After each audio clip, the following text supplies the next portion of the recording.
Olá, o meu nome é Pedro Brito, sou Associate Dean da Nova SBE e diretor da iniciativa Voice Leadership.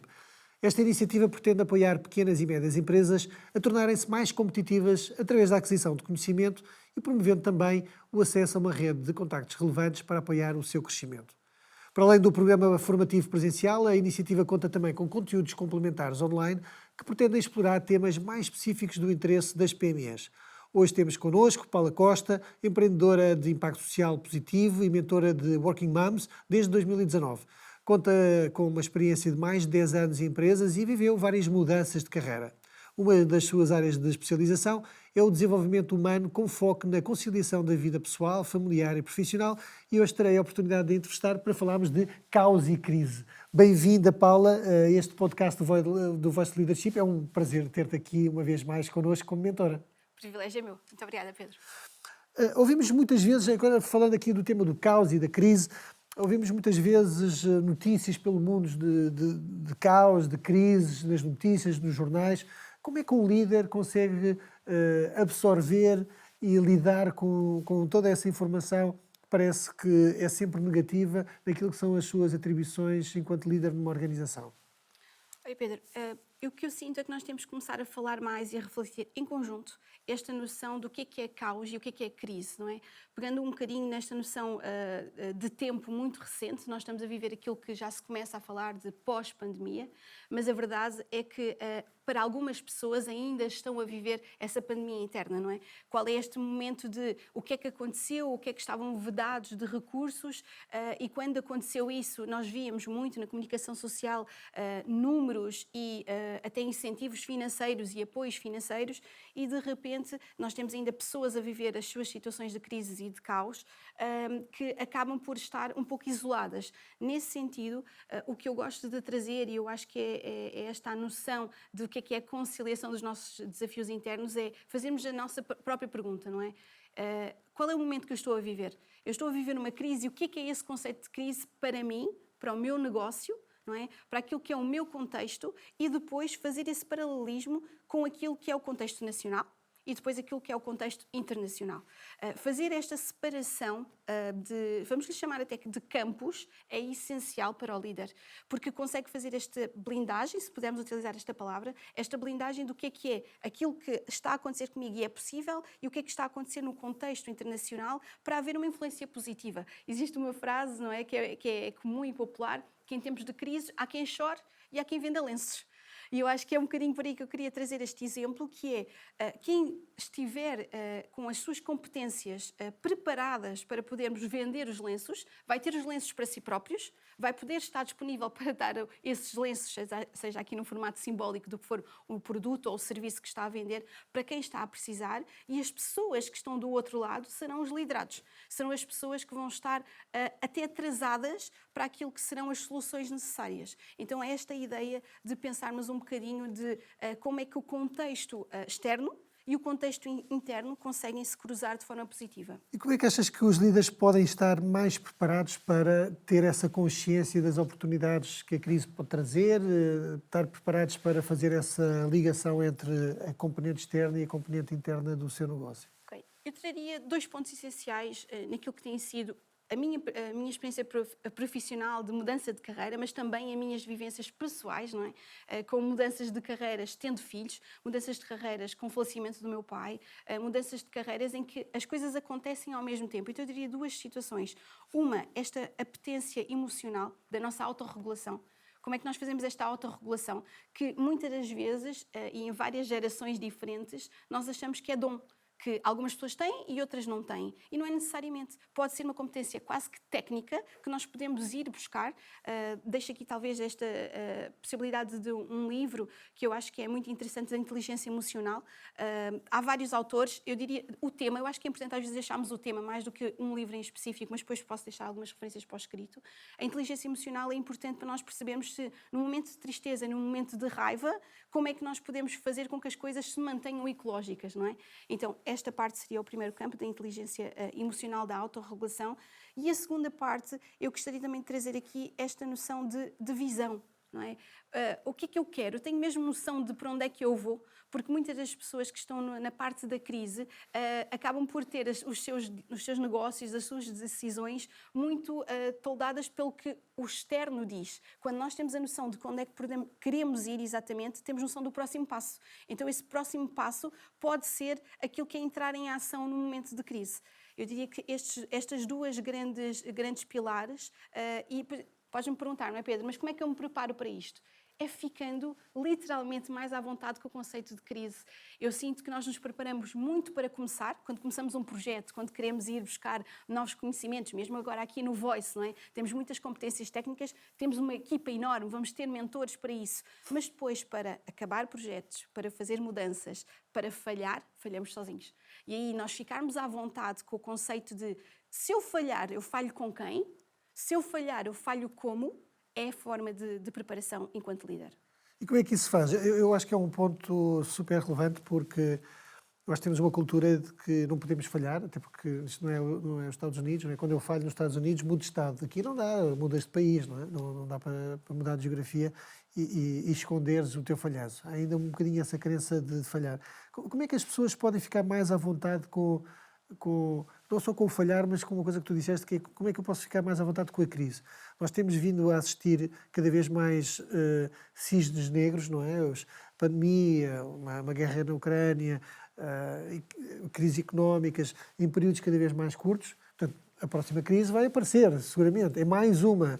Como é que um líder pode lidar e tirar mais partido desses momentos? Há uma palavra que é muito pouco associada ao momento de crise, que é a questão da criatividade. A criatividade, mais uma vez também, temos aqui esta tendência de algumas pessoas têm e outras não. A criatividade é algo que nós podemos desenvolver e mesmo para lidar com a crise. Não é? Quando nós antes vamos pensar que neste momento estamos numa fase de pós-pandemia, então de alguma forma estável para algumas situações e de pensamento de crescimento, como é que eu, no meu planejamento, como é que eu vou pensar o que é crise para mim? No meu negócio e na minha vida, o que é uma crise? Este conceito de definir crise é uma das características que nós não nos fazemos esta pergunta. Nós não nos sentamos com a equipa e nem pomos na agenda o que é a crise para nós. E isto com números, não é? Eu estou a falar mesmo com números. Irmos a números e especificarmos, a partir deste momento, isto aqui é uma crise para nós. Ir a números de equipas ou pessoas-chave da equipa. Se esta e esta pessoa da equipa mudar, nós estamos a falar agora de que é que acontece, podemos não mudar de país, mas mudamos dentro do país, não é? Então, se eu mudar daqui, esta pessoa-chave sair, isto é uma crise. O que é que eu farei se esta pessoa sair? Então, prepararmos e tentarmos de alguma forma fazer, em inglês, worst case scenario, que é os piores casos possíveis, com muita maturidade e com muita criatividade para os temas, isto é essencial. É muito raro nós vermos reuniões de crise antes delas acontecerem, não é? É como se, ok, acontece algo externo e aí vamos reunir a célula de crise. A célula de crise tem que ser feita tal como um incêndio. Eu não vejo ninguém hoje em dia, em grandes, pensamos em entidades e espaços, quando nós dizemos, ok, vamos todos aqui fazer um simulacro do incêndio. Já ninguém diz, mas para quê? O incêndio não vai acontecer. Não, é algo que está no processo. É preciso haver processo para a gestão e a antecipação da crise e isso o líder tem essa responsabilidade de se antever. Se não tem essa à vontade, como tu dizias, para pensar nisso, então tem que fazer o seu trabalho interno, não é? Procurar um mentor, procurar um colega, alguém que já viu falhar, ter uma conversa honesta, um almoço em que diga, olha, eu sei que se passou isto no teu percurso, o que é que tu fizeste? O que é que aconteceu? Não é? Esta vulnerabilidade que por vezes não acontece, fazemos mais na partilha dos sucessos, não é? Viemos cá mostrar os sucessos, mas o falhanço fica mais assim em quatro paredes. Perfeito. Então, só assim, resumindo, por favor, complementa e reforça aquilo que tu consideras mais necessário. Quando falamos de crise, ouvimos muitas vezes estas notícias de crise pelo mundo, de caos, e às vezes a pergunta é como é que o líder consegue, enfim, conciliar toda esta informação que vem de fora com o impacto emocional que isto tem também nas suas decisões dentro da organização. Tu tinhas referido que é importante também distinguir aquilo que é caos e do que é crise, e algumas pessoas ainda podem estar a viver no mundo do impacto da pandemia, quer do ponto de vista do impacto financeiro, do isolamento, e portanto é muito importante fazer a pergunta, o que é que nós estamos a viver? Estamos a viver uma crise, estamos a viver um caos. e prepararmos para olhar para a crise até como uma oportunidade. Deste o exemplo de ou chorar ou vender lenços. Não é? Acho que é uma boa analogia sobre como é que nós podemos encarar uma crise de uma forma derrotista ou também olhar para a oportunidade que ela nos pode oferecer. Também comentaste sobre a importância de um líder estar preparado para lidar com estas crises, a 2 níveis. Por um lado, a importância da potência para a autorregulação emocional, e aí a inteligência emocional, e tu já partilharás depois as referências, é um caminho importante também de autoformação e de preparação das lideranças para lidar com isso mesmo, mas também, independentemente da crise que possa vir, é fundamental existir uma visão, mesmo que existam diferentes cenários. Portanto, é preciso algum foco também sobre aquilo que entendo que é a visão. E não esquecer que também existem impactos positivos do caos. Depois, falaste sobre a importância de ficar mais à vontade com a crise, que acho que é um tema absolutamente crítico, porque é inevitável que ela vá surgir mais tarde ou mais cedo. É uma questão de quando, em que formato e com que dimensão. Saber falhar, saber com quem falhar, saber como falhar, e recordar que a crise também tem aqui uma ligação à criatividade, não é? Como tinhas falado, o que é a crise, e fazia essa pergunta, e acima de tudo fazer cenários, que eu penso que é um processo que veio muito a ser reforçado durante a pandemia, por uma questão de necessidade, não é? Se fazer a cenarização de se a pandemia durar mais tempo, ou se tiver este formato, ou se morrerem mais pessoas, ou se as escolas estiverem fechadas, quer do ponto de vista pessoal, quer do ponto de vista profissional. Portanto, fazer cenários, compreender os impactos, quais é que são as ações de mitigação, as oportunidades que podem resultar daí mesmo, garantindo que as equipas de crise não são constituídas apenas quando a crise aparece, para garantir que existe tempo de preparação, e de preparação significa também mentoria, como tinhas dito, alguém que já tenha passado por situações similares e que possa, junto do coletivo, ensinar, através das suas próprias experiências, aquilo que são potenciais soluções. Mas o tema da cenarização parece muito importante, o tal worst case scenario, olhar para os diferentes potenciais piores casos que podem impactar a organização, a saída de uma pessoa, como tinhas referido, um problema na nossa base de dados ou de cibersegurança, um ciberataque, um contexto mais externo que eu não consiga controlar de todo, nomeadamente o impacto de uma crise económica. Como é que isso pode impactar? Fazer os cenários, medidas de mitigação, para que possa também emocionalmente liderar a minha organização durante os tempos de crise. Não sei se queres reforçar aqui alguma ideia. Uma única palavra, Pedro, que talvez não coloquei aqui com tanto foco: o medo. Quando nós falamos de caos e crise, colocarmos em cima da mesa também na competência da liderança e na competência até de como é que eu lido com as pessoas que não têm essa competência de eu com medo, como é que atuo?